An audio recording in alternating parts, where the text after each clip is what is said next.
তিন দিদির হেসেলের একটা নতুন এপিসোডে আপনাদের সবাইকে স্বাগত জানাই। আজকে যদিও আমার দিদিরা কেউই আমার সঙ্গে নেই, আজকে আমাদের হেসেলটা আমি একাই সামলাচ্ছি। যাই হোক, আজকে আমি আপনাদের জন্য যে রেসিপিটা নিয়ে এসেছি সেটা হলো ডিমের কোফতা কারি। তাহলে আগে চটপট দেখিয়ে দিই আমি কী কী উপকরণ ব্যবহার করছি। এখানে আমি 4টে সেদ্ধ ডিম নিয়ে নিয়েছি, 2টো আলু সেদ্ধ নিয়েছি, আছে একটা মাঝারি মাপের পেঁয়াজের কুচি। এখানে দেখুন এই 2.5 চামচ মতো বেসন একটু শুকনো কড়াইতে নেড়ে নিয়ে নিয়েছি। এখানে আছে চিলি ফ্লেক্স, আছে গোলমরিচের গুঁড়ো, এদিকে আছে সামান্য চিনি, নুন, আদা বাটা, আর এইটা হচ্ছে আমি পেঁয়াজ, রসুন, আদা আর টমেটো একসঙ্গে বেটে নিয়েছি। ফোড়নের জন্য নিয়েছি আমি তেজপাতা, সাদা জিরে, আর আছে এখানে 4টে এলাচ আর একটু দারচিনি। আর গুঁড়ো মশলার মধ্যে আছে লঙ্কার গুঁড়ো, জিরে গুঁড়ো, হলুদ গুঁড়ো আর কাশ্মীরি লঙ্কার গুঁড়ো। আর এখানে আছে গোলমরিচের গুঁড়ো। আমি রান্নাটা সর্ষের তেলেই করব, আর একদম শেষে একটু ঘি দিয়ে দেব। তাহলে শুরু করা যাক। এটা করব এই যে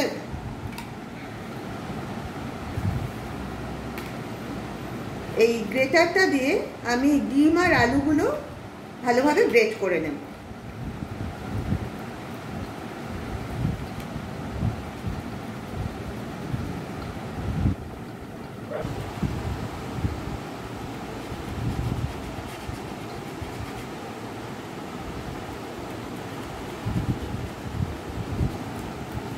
আমার 4টে ডিম গ্রেট করা হয়ে গেছে।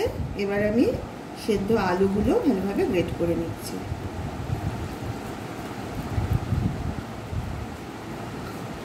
আমার ডিম আর আলুটা সম্পূর্ণভাবে গ্রেট করা হয়ে গেছে। এবার আমি এগুলোকে একসঙ্গে মেখে নেব এবং তারপর এর সাথে আরও কিছু উপকরণ আমি মেশাবো।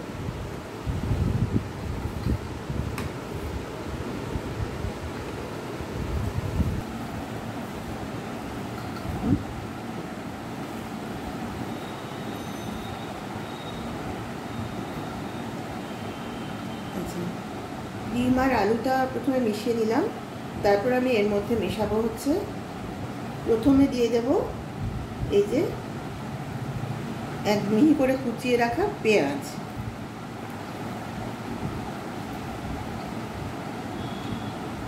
দেব একটু আদা বাটা,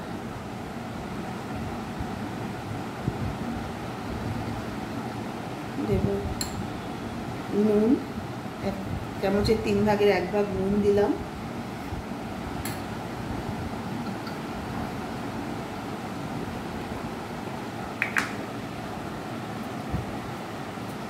দিয়ে দিলাম একটু চিলি ফ্লেক্স,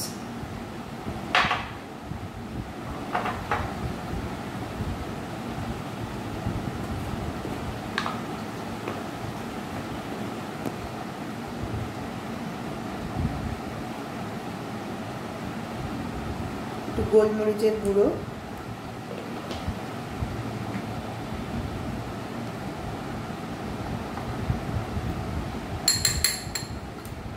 দিচ্ছি সামান্য জিরের গুঁড়ো,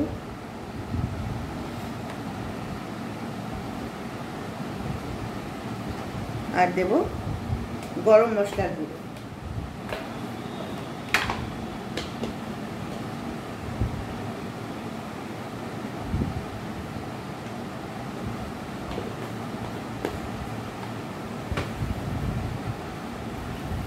এইগুলো প্রথমে মিশিয়ে নিচ্ছি।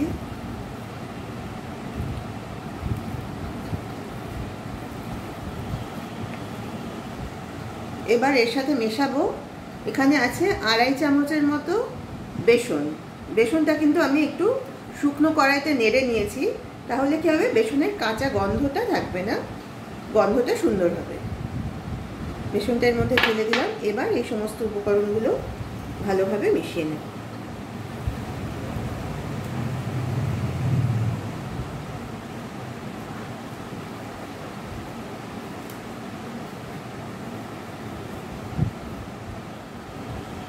সব উপকরণগুলো ভালোভাবে মেখে নিয়েছি। এবার আমি হাতে একটু সর্ষের তেল লাগিয়ে নিয়েছি, নিয়ে এবার এই মিশ্রণটাকে হাতে নিয়ে এগুলোকে কোফতার আকারে বানিয়ে নেব।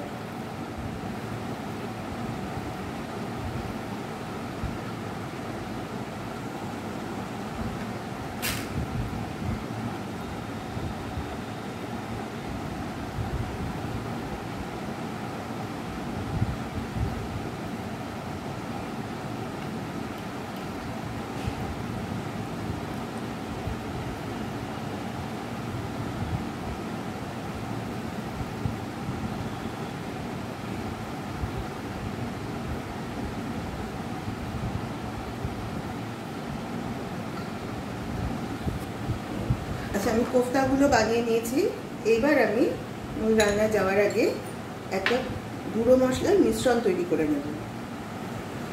একটা বাটি নিয়েছি, সেখানে প্রথমে দিলাম হাফ চামচ মতো হলুদ,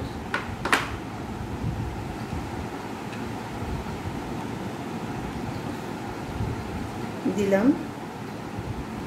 1 চামচের একটু কম জিরে গুঁড়ো, এবার দেব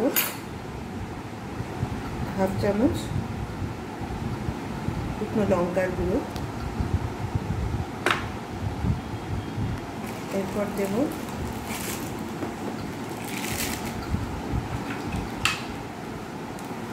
রংটা হওয়ার জন্য 1 চামচ মতো কাশ্মীরি লঙ্কার গুঁড়ো,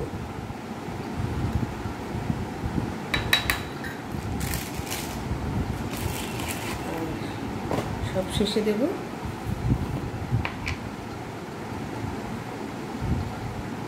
গরম মশলা গুঁড়ো। এই গুঁড়ো মশলাগুলো আমি একটু জল দিয়ে গুলে নেব আগে। যে কোনো রান্নায় এরকমভাবে গুঁড়ো মশলাটা যদি আপনারা জলে গুলে ব্যবহার করেন তাহলে কিন্তু অনেকটা বাটা মশলার মতন স্বাদ হয়।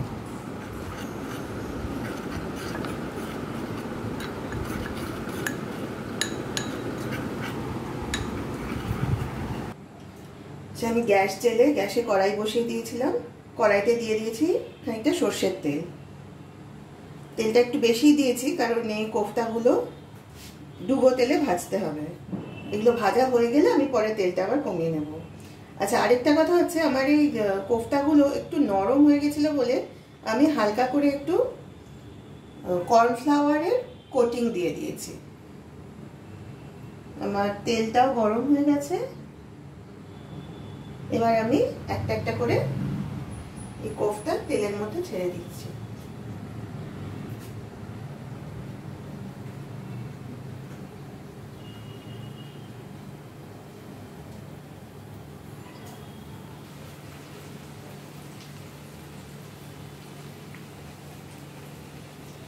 আচ্ছা, আমার ডিমের কোফতাগুলো ভাজা হয়ে গেছে, আমি একটা প্লেটে তুলে নিয়েছি। এবার আমি তেলটা একটু কমিয়ে নিয়েছি কারণ অত তেল আমি ব্যবহার করব না। এবার বাকি গরম তেলটার মধ্যে আমি দিয়ে দিলাম ফোড়নের জন্য তেজপাতা, 2টো তেজপাতা ছিঁড়ে দিলাম, দিলাম একটু গোটা জিরে আর 4টে এলাচ আর একটু দারচিনি।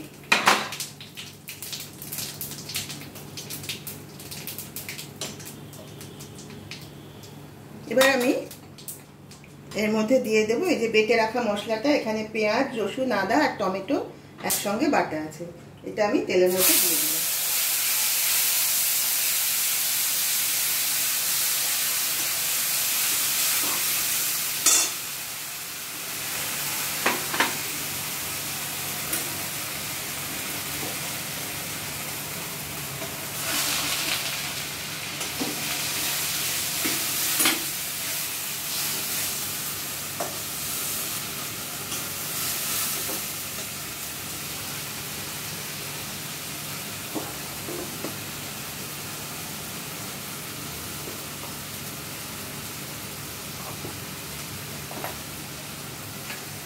মশলার মধ্যে দিয়ে দিলাম এই ছোট চামচের 1/2 চামচ নুন।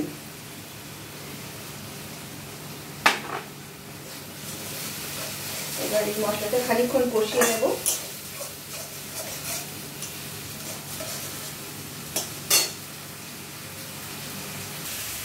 এই মশলাটা মোটামুটি কষানো হয়ে গেছে, দেখুন তেলটাও ছেড়ে ছেড়ে আসছে। এবার আমি এর মধ্যে দিয়ে দেব এই যে জলে গুলে রাখা গুঁড়ো মশলার মিশ্রণটা।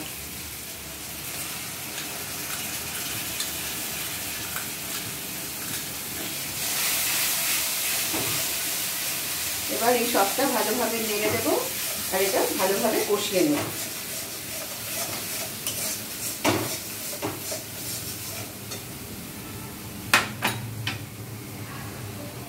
এখানে দিয়ে দিচ্ছি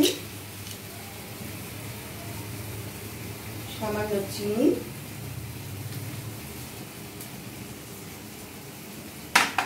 আর দিচ্ছি স্বাদ মতো নুন। এবার নুন চিনিটা মিশিয়ে পুরো মশলাটা ভালোভাবে কষাবো।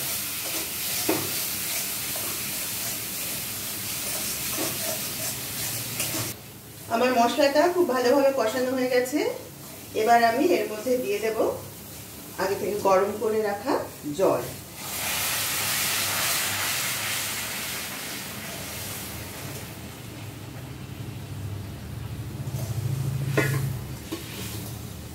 এবার ঝোলটা ভালোভাবে ফুটে গেলে তারপরে আমি ডিমের কোফতাগুলো এর মধ্যে দেব।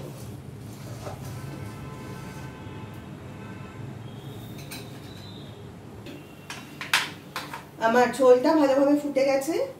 এবার আমি ঝোলের মধ্যে দিয়ে দিচ্ছি 1 চামচ ঘি,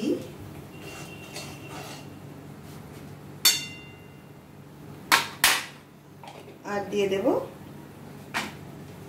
আর একটু গরম মশলার গুঁড়ো। সবার শেষে আমি ডিমের কোফতাগুলো ঝোলের মধ্যে দিয়ে দেব, আর কোফতাগুলো দিয়ে আমি গ্যাসটা বন্ধ করে দেব। আমি আর খুন্তি দিয়ে নাড়াচাড়া করব না, কারণ বেশি নাড়লে কোফতাগুলো ভেঙে যেতে পারে।